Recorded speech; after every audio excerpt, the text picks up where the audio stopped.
Space Marines have always been viewed as the valiant defenders of the Emperor of Mankind's realm. They stand shoulder to shoulder against the onslaught of the enemies of mankind. And although this is entirely true, there is another side to the Astarte warrior, a predatory nature that is at the core of so many loyalist Space Marine chapters. They do not stand sentinel over their care, but instead ruthlessly pursue the enemies of mankind throughout whatever battlefield the foe decides to take refuge in. This relentless and proactive tactic of hunting down the enemy before he has a chance to strike is best displayed in the Loyalist Space Marine chapter known as the Iron Hounds. And with that, I want to welcome you guys back to another 40 Facts about the 40K universe. I am your host, Gersh1, and today we're going to be talking about Space Marines, and specifically the Iron Hounds chapter. If you guys are new to the channel, subscribe. We post Warhammer 40K lore videos every single day. If you guys have any questions or requests, please let me know what they are in the comment section below. And if you guys enjoy our content, thank our patrons on Patreon. It is because of them that we can do this. Link in the description if you guys want to support. It's just $1 a month. But with that said, let's get into 40 facts on the Iron Hounds. The history of the Iron Hounds chapter can be traced back to the 4th founding in the middle of the 32nd millennium. Although records of their involvement are unclear, it is unknown if the Iron Hounds were created at that time or if they contributed veterans from amongst their ranks to form the initial basis of that founding. If the latter is true, then the Iron Hounds would have participated in the War of the Beast against the massive Orc Walk that threatened to destroy Terra, which then sparked the new founding. Either way, the few clear records of that era do point to the existence of the chapter's homeworld of Ornis, thus establishing the chapter in the Ultima Segmentum and confirming the chapter's lineage to the Ultramarines. It's no surprise that the Iron Hounds have always been firm allies with other scions of Guilliman, never hesitating to pledge warriors in support of the defense of Ultramar. But unlike their Gene brothers, the Iron Hounds develop completely different tactics on how they like to wage war. Imperial scholars agree that it is a delight to watch the Iron Hounds hunt. Once the chapter has zeroed in on a target, it begins a coordinated assault that is both patient and surgical. By the time the prey has spotted the Iron Hound's decoy force, the rest of the chapter is in place to begin the assault. The majority of the invasion's success has already been calculated before the enemy has time to realize it was chosen as a target. Thus, victory has already been achieved during the deployment phase of the battle, a tactic many of us wargamers should practice. To represent this cunning predatory nature, the Iron Hounds have adopted the chapter badge of a black hound head with an iron collar centered on a field of white. This is proudly worn alongside their silver power armor. The Iron Hounds are a highly cooperative force. The bonds they form go beyond their personal companies. Each battle brother is trained to work just as efficiently with any member of another company as their own. This cooperation also extends to other chapters, as the Iron Hounds will almost always honor the call to arms from any other Imperial force. Such was the case during the assault of the Caban subsector, where the Iron Hounds pledged 2 companies to deal with the greenskins of the Caban subsector during the Psychic Awakening.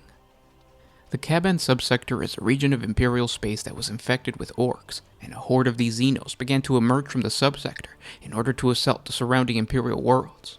The Inquisition discovered that the WOG was set to collide with a different orc horde led by war boss Backrash, enhancing the potential destructive power of both.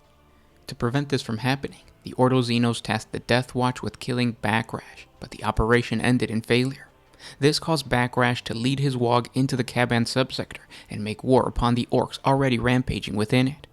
Fearing that one warlord would soon emerge and unite the orcs, the Ordo Xenos immediately requested aid of several companies from the Rift Cobras, the Templars of the Covenant, and the Iron Hounds chapter.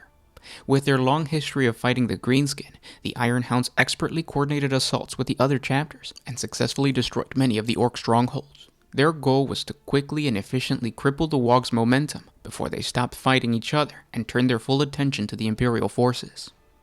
Now, the chapter has suffered some losses in recent times due to their offensive nature. Such was the case during the Third War of Domnos, when an invasion force of the Necron-Zeracon dynasty descended upon the mining world of Domnos. The planet sent out pleas for aid from the Ultramarines, who at that time were engaged in a number of major conflicts, and with most of their strength utilized elsewhere, the chapter had a few Astartes to spare to help the besieged world. Nonetheless, the chapter had already given too much previously in Damnos' defense to abandon it completely, and so a small strike force of Ultramarines and several regiments of the Ultramar Auxilia were sent to aid it. The chapter knew that the forces that had been deployed to Damnos would be inefficient to defeat the Necrons, and so requested aid from allies in different chapters. Their requests were answered, and when the Ultramarines arrived on Damnos, they were joined by contingents from several successor chapters, including the Iron Hounds, the Brazen Consuls, and the Libators.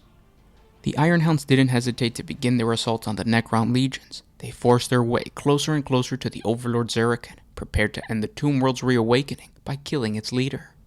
Unfortunately, his undead forces were numberless, and were soon surrounded by the Necrons, as more of these undying Xenos arrived in their thousands by tomb ships and through a dolmen gate to ensure they reconquered Damnos. Understanding that the end was near for the Space Marines, the Mandeville point for the Damnos system once again flared as it opened to the warp. The Imperial force feared that another foe was about to join the conflict, but instead, it marked the arrival of reinforcements sent by the Salamanders and the White Scars chapter. They had received the Ultramarines' request for aid, and proceeded to join the battle to retake Damnos from the Necrons. The chapter's success with joint military campaigns was utilized during the Plague Wars, when the Iron Hounds had the great honor of marching to battle alongside their Primarch Guilliman and the Ultramarines against the Death Guard Traitor Legion. With their ranks bolstered by Primaris Marines, and their spirits fired by the return of their Primarch, the Iron Hounds launched a full assault against the territories of the Servants of Nurgle. These diseased worlds form the outpost of the Plague Marines, in a star system collectively known as the Scourge Stars. Many within the Imperial High Command believe that the daring crusade into the heart of the enemy's territory may have cost the chapter its life. No contact of any kind has been received since the chapter began its assault. The Iron Hounds chapter may be completely destroyed. And those were 40 facts on the Iron Hounds. I really like this lore because it paints the Space Marines in a completely different picture. I feel like whenever we talk about Space Marines, they're always like defending a planet, or they're answering the call for aid from some Imperial force, or like their planet is being attacked by like the Tyranids or the Orcs or whatever. But it's always like another enemy force charging at the Space Marines. You rarely hear the Space Marines charging at an enemy. But the lore of the Iron Hounds is that exact thing. Like, they go out and they kill the enemy. It showcases how Space Marines, aside from being defenders, they are killers. They are murderers. They will go out there and destroy the enemies of the Emperor, just because, that's what they're supposed to do. That's what they were bred to do. And that's something that the lore sometimes overlooks. So having a chapter like the Iron Hounds is good and refreshing. I might use that lore in my own homebrew chapter, because I like that concept of being proactive and going out and killing the enemy. It sounds badass. It kind of reminds me of the Carcharodons, except the Carcharodons, I don't think they have a chapter homeworld, so they're kind of patrolling the space, the void. But it is that concept of like going out and killing the enemy. That's really cool. If you guys have requests for any other chapter, whatever it may be, or even another topic of 40K, let me know what it is in the comment section below. I'll try to create a video for you guys. And I would love to hear your thoughts on how Space Marine chapters are portrayed. Do you like that whole valiant, stoic standing in defense of the Imperium? Or do you like this concept of them going out there and actually killing things? Not things that are attacking them, but things that, they want to kill. So I would love to hear your thoughts. Yeah, I hope you guys enjoyed this video, and I will talk to you tomorrow. This was Gershwin with One Mind Syndicate signing out.